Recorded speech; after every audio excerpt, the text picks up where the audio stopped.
الحمد لله المتوحد بالذات المقدسة والصفات المنجهات المبجلات المتفرد بالبقاء فلا آخر له الباعث الذي بعثه نبيا محمدا وأرسله وختم به أنبياءه ورسله أشهد أن لا إله إلا الله وحده لا شريك له في السر والعلن وأشهد أن سيدنا ونبينا ومحبوبنا وبشيرنا ونذيرنا وطبيبنا وطبيب أرواحنا وحبيبنا وحبيب ربنا محمدا عبد الله ورسوله أرسله بالحق بشيرا ونذيرا وداعيا إلى الله بإذنه وسراجا منيرا أما بعد فقد قال الله تعالى في كلامه المجيد وفي فرقانه الحميد أعوذ بالله من الشيطان الرجيم بسم الله الرحمن الرحيم إن الله وملائكته يصلون على النبي يا أيها الذين آمنوا صلوا عليه وسلموا تسليما اللهم صل سيدنا مولانا محمد وعلى آله سيدنا مولانا محمد اللهم صل على سيدنا مولانا محمد وعلى آله سيدنا مولانا محمد আমরা সবাই সালাম জানাই দয়াল নবীর উপরে আমরা সবাই সালাম জানাই দয়াল নবীর উপরে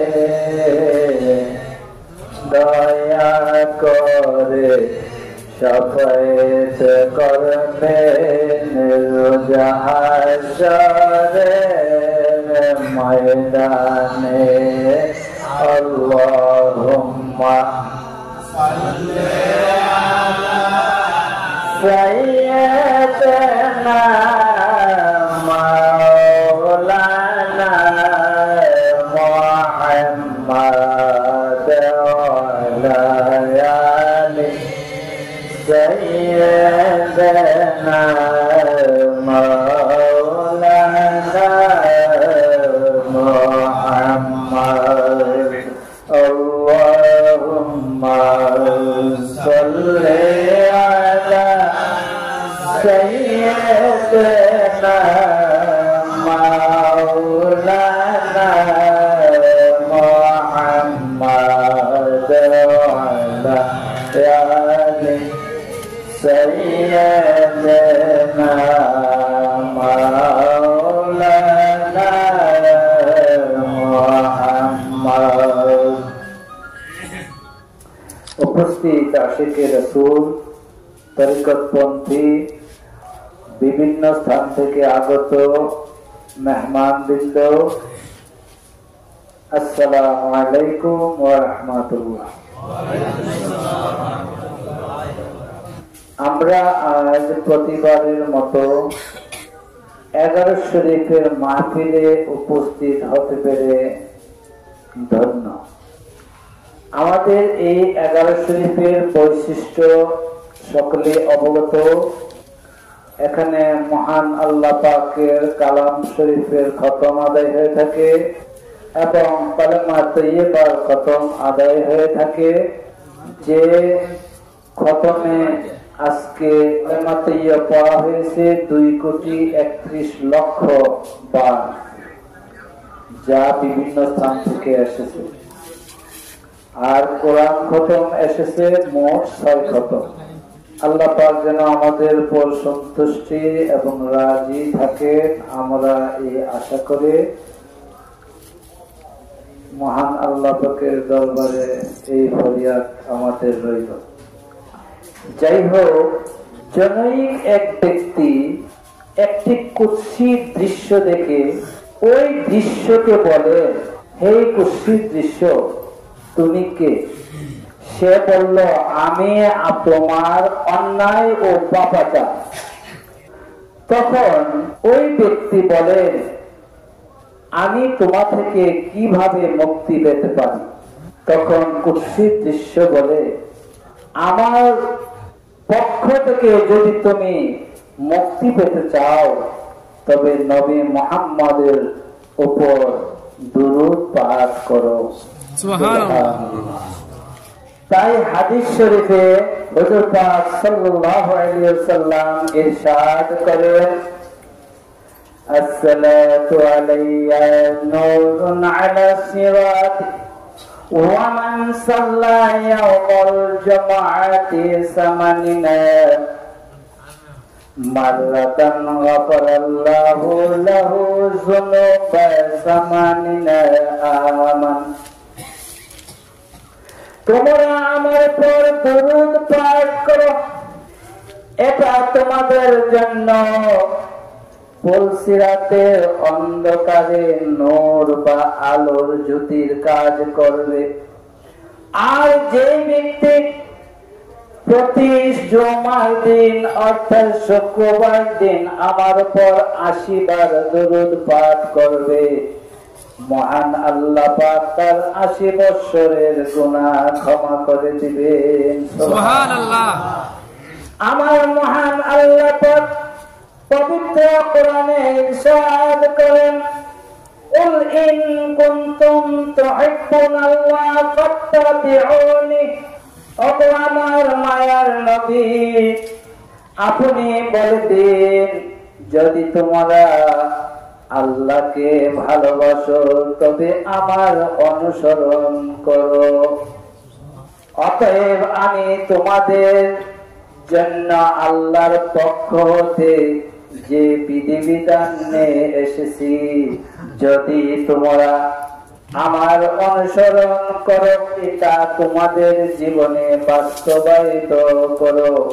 এভাবে যদি তোমরা আমার অনুগত হও তবে আল্লাহ পাক বলেন, ইউহিব্বুকুমুল্লাহু ওয়া ইয়াগফির লাকুম যুনুবাকুম। আল্লাহ তোমাদেরকে ভালোবাসবেন, তোমাদের পাপ রাশি, তোমাদের পাপ সমূহ ক্ষমা করে দিবেন। সুবহানাল্লাহ। ওয়াল্লাহু গফুরুর রহিম। তিনি অবশ্যই পরম করুণাময় ও দয়ালু। সত্যিকারের মুমিন ব্যক্তিগণ আল্লাহকে ভালোবাসার অর্থ হচ্ছে তারা আল্লাহর বিধিবিধান মেনে চলেন, এমনকি আল্লাহকে সন্তুষ্টি করার জন্য নিজের জীবন উৎসর্গ করে দেন। সুবহানাল্লাহ। অনুরূপভাবে সত্যিকারের মুমিন ব্যক্তিগণ তাদেরকে আল্লাহ মহব্বত করার অর্থ হচ্ছে আল্লাহ তাদের প্রশংসা করেন, আল্লাহ তাদের গুণকীর্তন করেন, আল্লাহ তাদের পাপ সমূহ ক্ষমা করে দেন এবং আল্লাহ তাদেরকে নেক ইবাদতের তৌফিক দান করেন। এবার ছোট্ট পরিসরে আমি এই মহব্বত সম্পর্কে একটু ধারণা দিচ্ছি। মহব্বত বলতে কোন সুন্দর বা মনোরম বস্তুর প্রতি আগ্রহ আকর্ষণ সৃষ্টি হওয়াকে বোঝায়। এই আগ্রহ আকর্ষণ যখন বর্তমান হয়ে তীব্রতা রূপ ধারণ করে তখন ইহাকে প্রেমাসক্তি বা ইশক বলা হয়। এই ইশকের জন্য প্রেমিক ব্যক্তি প্রেমাস্পদের খাতিরে নিজের ধন সম্পদ মান ইজ্জত সব বিলীন করে দিয়ে থাকেন। যেমন হযরত বিবি জুলাইখা হযরত ইউসুফ আলাইহিস সালামের জন্য নিজের ধন সম্পদ গুণ গান যা ছিল সব উৎসর্গ করে দিয়েছিলেন। যে কেউ তার নিকট যদি বলতো যে তোমার ইউসুফকে দেখেছি, সাথে সাথে উনি তাকে একটি স্বর্ণের মালা দান করে দিতেন।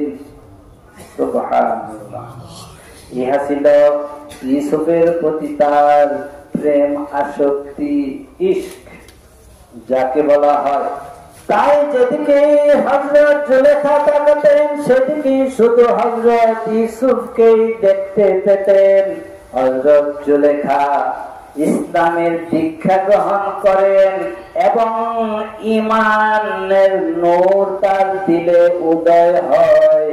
তখন একদা হযরত ইউসুফ আলাইহিস সালামকে বলেন, হে ইউসুফ, আল্লাহর পরিচয় আমি তোমার মাধ্যমে লাভ করেছি। এখন আমি তোমাকে আল্লাহর চাইতে বেশি ভালোবাসতে পারি না, কেননা আমি এখন শুধু আল্লাহর প্রেমে মগ্ন আছি। সুবহানাল্লাহ। হযরত জুলেখা হযরত ইউসুফ আলাইহিস সালামকে বলেন, আমি আপনার নিকট থেকে কোনো বিনিময় কামনা করি না। তখন হযরত ইউসুফ আলাইহিস সালাম বলেন, হে জুলেখা, আল্লাহ পাক আমাকে হুকুম করেছেন তোমার গর্ভ থেকে 2টি পুত্র সন্তান লাভ করবে এবং আল্লাহ পাক তাদেরকে নবুয়ত দান করবেন। সুবহানাল্লাহ। তখন হযরত জুলেখা বলেন, আপনাকে হুকুম করা হয়েছে এবং মাধ্যম হিসেবে আমাকে সাব্যস্ত করা হয়েছে, তাই আমি এই আদেশ শিরোধার্য করে নিলাম। সুবহানাল্লাহ। খাঁটি মহব্বতের আলামত বা লক্ষণ 3টি। এক, স্বয়ং মাহবুব তথা প্রেমাস্পদের জবান দিয়ে কথা বলা। 2, সংগ্রহ মাখলুকাত ত্যাগ করে কেবল মাহবুবের সান্নিধ্য লাভ করা। 3, আপনার পরিপার্শ্বিক সকলের সন্তুষ্টি ও তোষামত ত্যাগ করে কেবল মানুষের সন্তুষ্টি এবং তার ব্যাকুলতা থেকে মুক্তি নিয়ে মহান রব্বুল আলামিনের ব্যাকুলতায় অস্থির হয়ে যাওয়া। সুবহানাল্লাহ। ওয়া আখিরু দাওয়ানা আনিল হামদুলিল্লাহি রাব্বিল আলামিন।